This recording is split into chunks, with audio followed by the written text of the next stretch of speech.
In the years since I shared that story, there have been dozens more.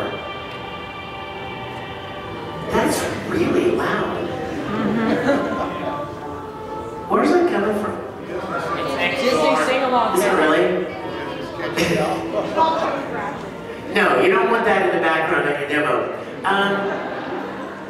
You know what, you guys, I have been so blessed.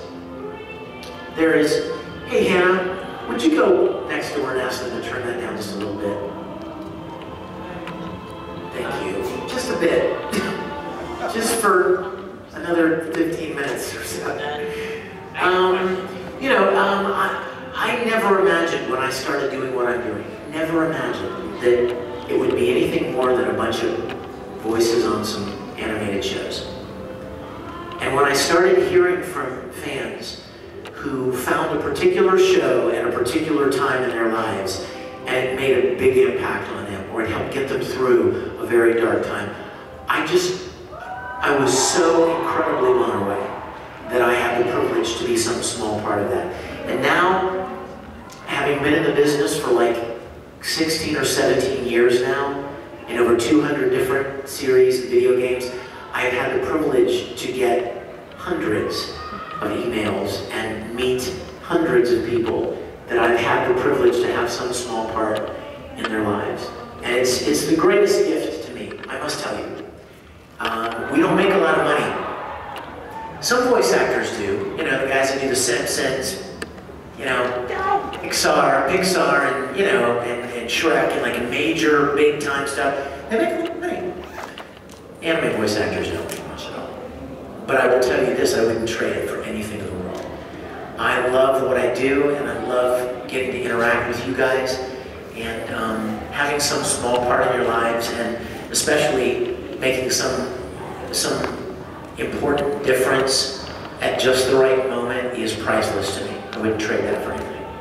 You know what, while I got here too, I promised myself I was going to do this real quick too, and I know it's kind of heavy, but I definitely want to do it. Back when, a lot of you know what I'm talking about. Back when they were announcing the cast for free, and I was announced as playing Rain, there was an onslaught of hate. Hateful postings, slander, lies, garbage talk. And I was so hurt. I was hurt by it because I spend so much time, you know what I mean, with you guys all over the country, tens of thousands, never been mean to anybody, never been harsh, never said a cruel word to anybody, and yet here are these people who I don't even know who they are, you know what I mean, just bullying, basically, for lack of a better term. And it got me started thinking, you know, if there was ever a fan base on the planet Earth where you would think you would never be bullied, it would be the anime fans. Wouldn't you think that? How many of you guys have been bullied?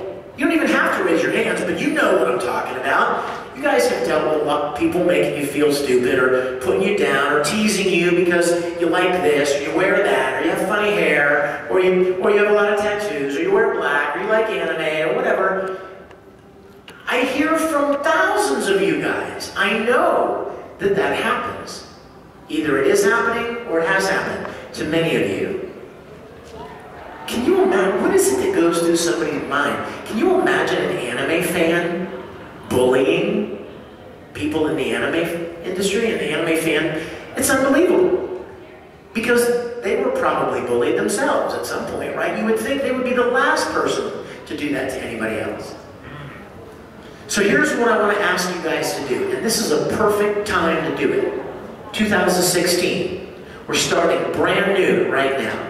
And I have been challenging the people that I've met in the conventions, in my panels over the last several months. I've been challenging you guys, and I want us to make ourselves a little pinky promise here, okay? I want to challenge you guys to do something. You ready? Be a voice for good. Be a voice for love and encouragement and positivity. Because you know what? There's a very famous Greek saying that translated means silence gives consent. In other words, you can think something is really horrible, but if you never say anything, you might as well be consenting. There are so many more of you, good people, than there are of the haters. Tons more. And you have the capacity to be a voice for good, to be supportive and encouraging the way you would want someone to be to you. So I want us to try to make a difference in 2016. If you guys are ever around on any of the social media sites, any forums, or wherever, and you see people talking trash about somebody, don't be afraid. Just try to be a voice for good. I believe we could make a really big difference, and we don't want to give away our beloved anime fandom to a handful of people that are hateful and mean, you know, and for whatever reason feel like the only way they can feel important is to make you look bad or to talk bad about somebody else. It really comes down to attention, I think. It comes down to a desperate desire to be noticed and to get some attention. And they'll do whatever they'll do and say whatever to get some attention. I mean, I could meet this girl, decide that I wanted to pick on her, and I go online and I write some mean post about her and how ugly she looked at the convention or something, and you know what? She'll be devastated. And all I'll be thinking is at my house, I'll be thinking, woohoo, 15 people read my post. Do you see the stupidness of that? That it doesn't even occur to me that I've hurt somebody badly who didn't do anything to deserve it. All I care about is how much attention I can get. So let's try to be voices for good, okay? Can we make a pact together? You guys are so wonderful, and I love you to death. Question? Who's got a fun question? Yes, sir. Yeah. I tried band dubbing myself for a few occasions. I've got like 3 or 4 of them up on YouTube. And my problem with me voice acting or band dubbing is my voice never seems to get out of this particular pitch, the one I'm using now. Very quick, kind of forceful and rushed. And how do I try to regulate that? Well, you know what I would say? I would say there are probably characters that should sound just like that. Right? You might have an animator like, oh my gosh, remember the guy at the convention? He would be perfect for this. His voice would be perfect. Don't try to be something you're not. If you have a, you know what that would be? And this goes back to your question. You know what that voice is, my friend? That's called your wheelhouse. In other words, what is your strongest default voice? Like maybe you can sound like an old guy, or maybe you can sound like an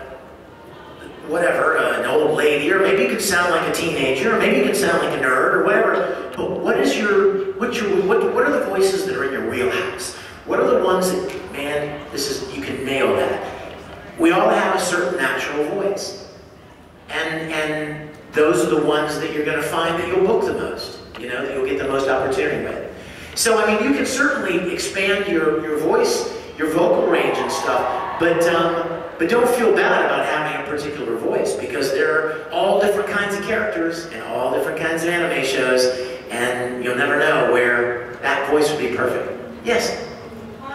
Are you Maka? Your dad loves you.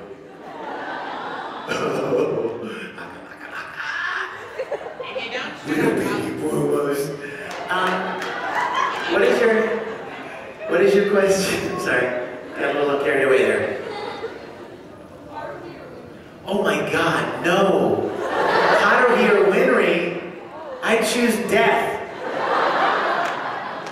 Haruhi or Winry, oh my gosh.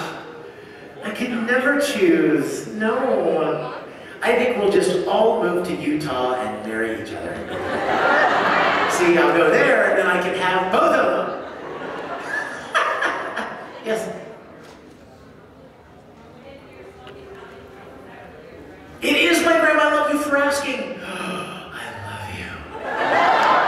love you. You guys, I have a song that I wrote years ago called Italian Boys. It's a story song about how my grandma, when I was a little boy, used to tell me how proud I should be to be Italian. Right here. And I went to her house, y'all, in 1985. I went to her house with a cassette recorder. And I said, Grandma, talk to me like I'm 6 years old again. And tell me how proud I should be to be Italian. And sing nice things about Italian men and love and Italian things, but Italian food and all the things that Italians are responsible for. And she just went at it. And you know what my favorite part of that song is? Oh, by the way, so I wrote the song, and then I left little musical breaks where I put my grandma's actual talking in the song. It's adorable. Isn't it? I know, she's the sweetest lady. Here's my favorite part of that. When I recorded that, and in the song, you hear her say, Victor! Someday, I want you to be big man. I want you to write a song just for Grandma. And then one day, when Grandma's dead and gone, you play that song for the people who's come after me. Okay, Victor? And she's passed now.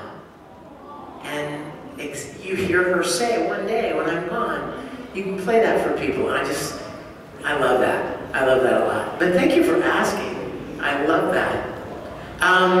Yeah, yes, with my favorite hat of all time. I went to the vendor's room to look for a shark onesie. I love sharks. I'm so glad that I got to play Reed because he's Shark Boy, and I love sharks, y'all. I had a pet shark.